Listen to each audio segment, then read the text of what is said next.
You have to go out, you don't have to come back. That's a motto of the lifesavers on Cape Cod and in New England that goes back to the old U.S. Life-saving service. Orleans has a very rich history in life-saving, a very rich heritage that started in 1626, long before the town existed, long before Eastham existed. The first recorded shipwreck in Cape Cod occurred off the waters of Orleans, and that tradition continued right on through to January or to July of 1918. And the motto, you have to go out, you don't have to come back. And those of you that saw the movie The Finest Hours, you saw Bernie Weber utter those very words as he was about to go out to rescue the crew of the Pendleton, in a very incredible story. But that was the life of the lifesaver. They put themselves at extreme risk every time they went out, but probably never more so than this time, going out to effect a rescue under enemy fire. This is Robert Pierce. Robert Pierce was the keeper. The keeper was the term used to describe the person in charge of a life-saving station. He had only been at Station 40 in Orleans for 5 months when the attack occurred. He's the son of a Wampanoag Indian, Harwich guy, and had been in the USS Life-Saving Service since 1890. And he made the transition to the Coast Guard when the Coast Guard was established in 1915. After conferring by phone with his superior in Provincetown, having observed the attack and been notified by his watchmen who were up in the watchtower, he ordered that the lifeboat be launched and that the Coast Guardsmen take the surf boat and render whatever assistance they could to the tug and to the 5 barges. So he hopped in the boat himself.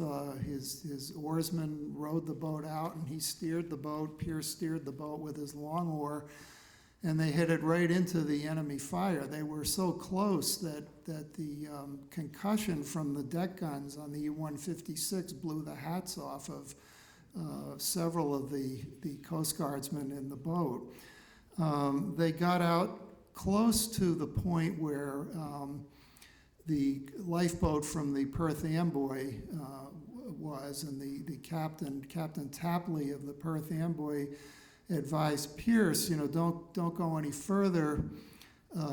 All of the barges have evacuated into their lifeboats, and everybody's headed for shore. But he also advised Pierce that he had one severely wounded man and one injured less so. So Pierce transferred William Moore, his number 1 surfman, who was the second in command, from his surf boat onto the Perth Amboy lifeboat. And Moore provided first aid to John Bogovich, who nearly lost his arm, and to John Zitz, who was injured less severely. Doctors later credited the actions of Moore on that lifeboat with saving Bogovich's arm. And all of the lifeboats made it back to shore. There was nobody killed in the attack, which was somewhat fortuitous, but there were those 2 injuries. Once Bogovich and Zitz were on shore, Dr. McHugh, local doctor, continued to render first aid on the beach and then got them back to his office. And in talking to the 2 people, the Bogovich and Zitz, he was able to determine that the 2 had Austrian backgrounds. And there was a lot of paranoia in the United States in those days. There were spies everywhere, and that caused some phone calls to be made to the Naval Air Station, to the deputy sheriff that was in town.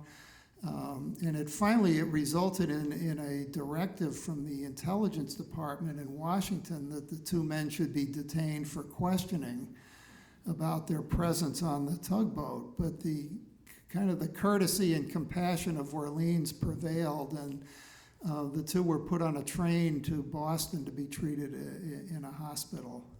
So that was some good news. This is just a shot of the crew of the Perth Amboy pulling their boat up on shore.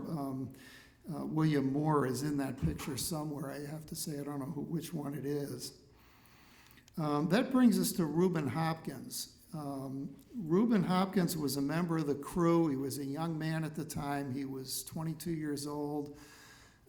Fairly recent, he graduated from high school about 5 years earlier, joined the Coast Guard, and he was in the watchtower of the station. And we're going to hear his words in just a second now, describing firsthand his view of the attack. Hopkins gave this lecture that you're about to hear in 1968. As near as we can figure it, that would have been the 50th anniversary of the attack. We believe he gave it at the Historical Society. And he makes reference to having given a talk in 1939 about the attack.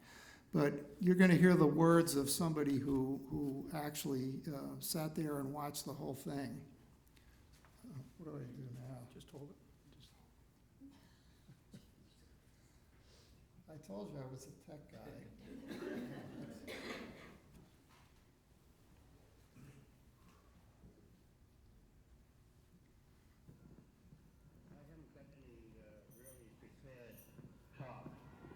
I've got a series of notes here which I hope will keep me in mind. I don't want to be telling about something that happened at the end in the beginning, or something happened in the beginning at the very end.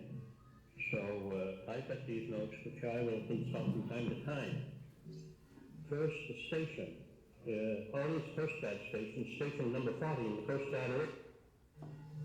And out of the whole crew, I am the only survivor, which seems strange to me. Before this action, the 21st of July, for about a month or 5 weeks, shipping had been very, disturbed. They'd been going by in groups of 4, 5, or 6 and scuttling as though they were in an awful hurry. Then there'd be hours pass before there'd be anything more. We knew that, of course, there were submarines active on the East Coast. We knew that a lot of fishing boats had been sunk, had been burnt on the banks. Only about a month before this happened, I was on watch, and for the first hour or two of my watch, I heard this distant muttering, which I knew was gunfire. It lasted for well over an hour. And then for an hour and a half or so later, it was a foggy day, and an hour and a half or so later, the fog lifted momentarily. And to the southeast of the station, I saw a big steamer, transatlantic steamer. She had 4 funnels. She was listing, and she was shot up. And I knew then that she'd been in engagement with a submarine, which probably lacked torpedoes. Well, the fog lasted, the lift lasted only about half a minute, and I was able to take this in with my telescope, and she was bearing in towards Chatham and off the southeast of the station. I reported it to the proper authorities, but I never heard a word, nor of course did I ever see anything in the papers about it. Well, now we come to the 21st. I am not going to report on anything that's hearsay, except I shall say it's hearsay. I'm only going to report on what I saw. And as far as the time goes, I'd have to fall back on the station records. the evening before this, I had been on the midnight before watch, and I was understandably a little, well, tired, you might say. Along about 10 o'clock, I went up to my bunk to get 40 winks. Bill Moore was in the tower. I could hear him stirring around up there. I don't know whether the shot, the sound of the first shot, or the sound of his feet hitting the floor woke me up. One or the other. I know I heard his feet hitting the floor. Because that was when we came to. You see, it was a foggy day. Not really foggy so much as perhaps misty. You could see off fairly well for 2 miles. But he had noticed the tug and the string of barges coming up from the north. But he hadn't noticed the submarine, which was very understandable. I heard this motion. I was out of my bunking up there and nothing flat. I was in time to take in the barges. First the barge which was slightly to the north of the station, then a loaded barge next to it, and then 3 empties. And to the south of the tug, in about a quarter-mile distant, I saw this long, low shape in the water, rather indistinct. But I could plainly make out the submarine. And while I was looking at it, I saw the flash of the second gun. And I saw the splash where it hit in the water aft to the tug. The first shot, Moore told me later, landed short of the tug. In other words, the 2 shots had bracketed the tug. The third shot hit the pilot house square. I could see it. Well, Bill reported, as we were supposed to do, report to the naval, to the first, report to the Coast Guard headquarters in Provincetown. I almost said P-Town. And next to the Chatham Naval Air Station.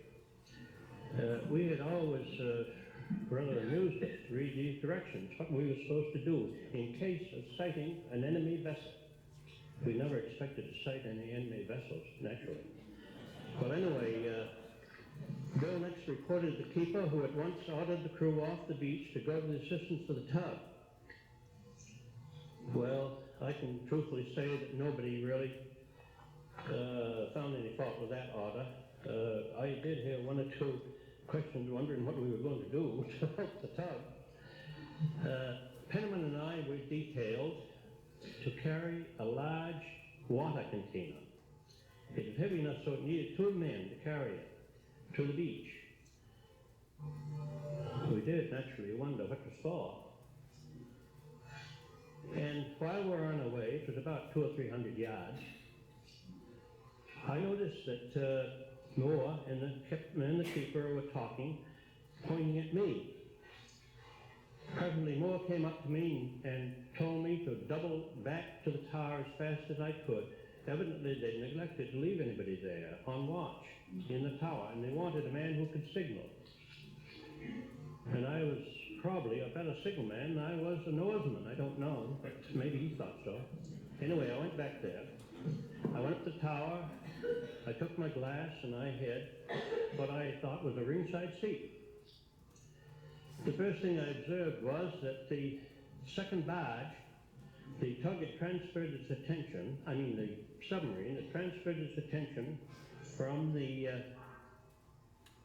tug to the second barge. And the first barge, the first barge was loaded and it sank very quickly. By that time, the men of the tug had left. They had rounded the stern of the tug, and they had a white sheet flying. And they started to shore. I think they were about, somebody might say they were about perhaps 1.75 miles offshore, maybe 1.5 miles, something like that. The crew got off the beach and was going out to meet them. They met about 1/2 mile offshore. Well, about 15 minutes after the first alarm, I got a telephone call from the Naval Air Station at Chatham. The commandant was a southern man, I forget his name. I will digress long enough to say that what I'm telling you is not 50 years memory. I was able to refresh my memory from a similar talk that I gave to the Orleans Historical Society in 1939, before they folded. And I had access to that talk so that I was able to brush up on facts. Of course, over the lapse of 50 years, one can get things twisted. Well, anyway, the commander over there suggested that perhaps it was an American submarine practice firing. He talked in a very slow drawl, and I was fairly hopping up and down with impatience. I thought that the times demanded action, but I did get action in the sense that he finally admitted that after all, an American submarine would be sinking American badges. And he said he'd see what he could do. Well, I took and put my glass over there, and I could see men running around, a lot of activity. There didn't seem to be much going on. But about 5 minutes after that, the plane lit up. They had two types over there. One was what we call a modern type, was really a flying boat. And the other was the older type that they had used when they first opened the station, of pontoons. The modern type got up and circled around and then put back. But he no sooner landed when one of the old type, pontoon, got up. And we flew out right straight over the bluff on a beeline for that sub. He made a beeline, and I watched the course very closely. I thought he was going to drop bombs, but I couldn't see he dropped anything. It appeared to me that he was trying to frighten the sub, and the sub just wouldn't frighten. They paid no attention to him. Later, now this is hearsay, I heard that he dropped the monkey wrench on him. They fired him. Now, I respected the hearsay. I couldn't possibly see it from the distance I was. But anyway, they kept right on firing. But this time, they pretty well shot up the rest of the badges. In fact, they intermittently went back to the tug. They never did succeed in sinking the tug. They merely set it afire. And for the steel tug, and the woodwork burnt, like the pilot house and the like of that. But the barges sank quite readily, except the one barge which sank stern up, and the stern was up for perhaps a week. Then, with the damage done, the submarine started to, the men started to, they had a crank in their gun, they started to wind that crank to lower their gun so it was more or less flat on the deck. I couldn't see what they did to it, but evidently they had to go through some procedure to make it seaworthy, or underwater, or whatever you want to call it. Well, anyway, and then they submerged, and as I thought, took off. And I so reported to the two places, Provincetown and the Naval Air Station, that they'd gone.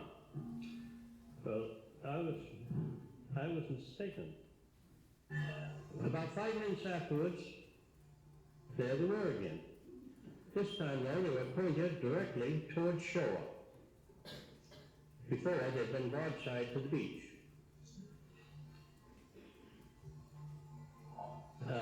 They were pointed directly towards shore. And I found myself looking down the muzzle of that gun, which understandably gave me mixed feelings. I didn't know exactly what to do. I figured that, finally I figured that they took them 3 shots to hit that tug, which I don't think was bad shooting. And I'd give them 2 shots. No, I wouldn't give them 2, I'd give them 1. Anyway, I stuck there and I watched. Pretty soon the flash came, and I waited, and pretty soon, right by my window, just to the left of the station, which would be in the north, came the scream of the shell. It sounded something like an express train going through a tunnel. And as I understand it, and again, this is hearsay, it landed in the river. Somebody can probably